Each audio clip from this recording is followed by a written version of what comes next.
मुख्यमंत्री देवेंद्र फडणवीस यांचा दुचाकीवरून प्रवास, फडणवीस आणि आशिष शेलार यांचा बुलेटवरून विधान भवनात प्रवास, पंतप्रधान मोदी यांच्या आवाहनानंतर फडणवीसांचा बाईकनं प्रवास, उपमुख्यमंत्री शिंदेही इलेक्ट्रिक कारनं विधान भवनात। पंतप्रधान मोदींनी खूप कठोर निर्णय घेतलेले नाहीत, विरोधकांनी प्रगल्भ होणं गरजेचं। मुख्यमंत्री फडणवीसांची विरोधकांवर टीका, तर पुढील 6 महिने मोठे शासकीय कार्यक्रमांचं आयोजन करणार नाही, फडणवीसांची माहिती। मंत्री नितेश राणे यांचा शासकीय बंगल्यापासून मंत्रालयापर्यंत पायी प्रवास, सर्वांनी पंतप्रधान मोदींचं आवाहन पाळलं पाहिजे, नितेश राणेंची प्रतिक्रिया। तर पालखी मार्गाच्या पाहणीवेळी नितीन गडकरी यांचा बसमधून प्रवास।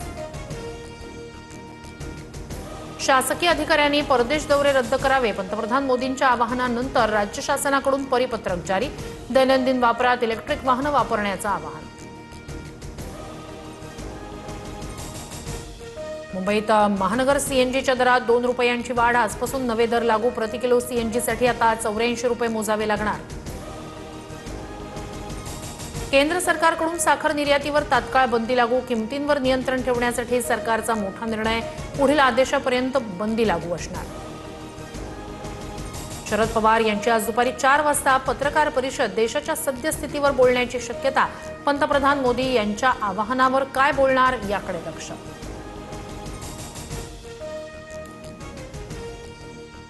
राष्ट्रवादी काँग्रेसच्या आर्थिक अधिकारांमध्ये मोठे फेरबदल, आर्थिक व्यवहाराचे सर्व अधिकार आता सुनेत्रा पवार, पार्थ आणि जय पवारांकडे, आधी अजित पवारांसह प्रफुल्ल पटेल आणि त्रिवेदींकडे होते अधिकार।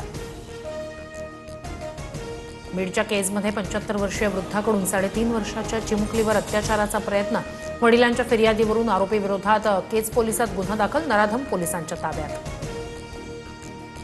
दिल्लीत खासगी बसमध्ये महिलेवर सामूहिक अत्याचाराचा आरोप, महिलेच्या तक्रारीवरून राणीबाग पोलिसात गुन्हा दाखल, 2 आरोपी अटकेत, बस जप्त।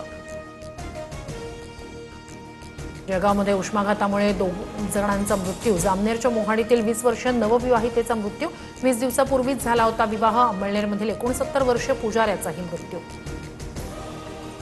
व्ही.डी. सतीशन केरळचे नवे मुख्यमंत्री, काँग्रेसकडून सतीशन यांच्या नावाची घोषणा, परावूर विधानसभा मतदारसंघातून ते 6व्यांदा आमदार।